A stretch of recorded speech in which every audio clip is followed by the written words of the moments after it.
Part 3, because I have a lot of thoughts and I don't know when to quit. This is something that I think is important, but nobody else has touched on. I know I'm not famous enough to make it widespread, but hey, somebody's got to say it. So, even though I'm obviously now, if you've seen the rest of my videos, I'm on the right. Shocker. Karl Marx was right about something. Everything really is about class. Everything, at least in socio-political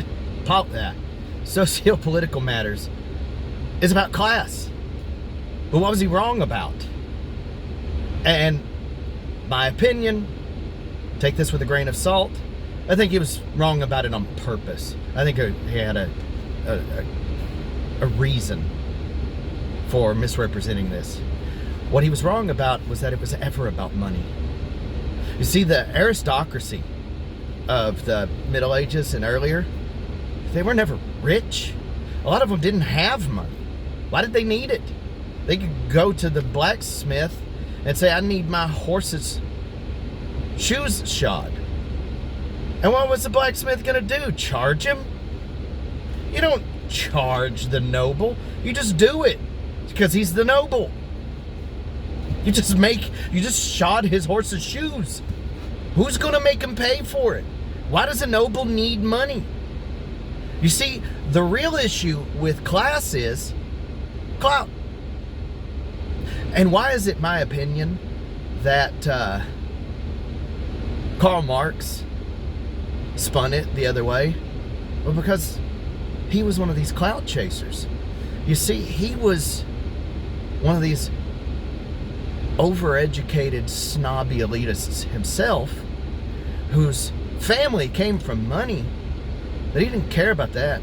You see, that was all merit. What he wanted was people to listen to his thoughts, because, you know, he was a genius, don't you know? He would have told you that himself, I'm sure. And not enough people were listening to him.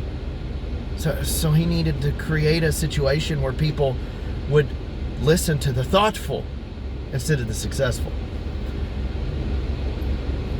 And he was really good at promoting this because he was pretty freaking smart. He wasn't wrong about that. But he was evil. He was a sociopath. He would beat his dad for money and then drove his child to sewer slide because it was just so embarrassing to be related to him. That was literally in her note. So, with it all being about clout chasing, he did a really good job of making snobby elitists like him become the societal Brahmins. But where he was mistaken, where he was too myopic, all these poor, lower class rubes that he thought were too uneducated and stupid, all these little knuckle dragging farmers and workers that he thought would be too dumb to question his theory, what he didn't account for is a lot of them were actually smart and were on to him and figured it out.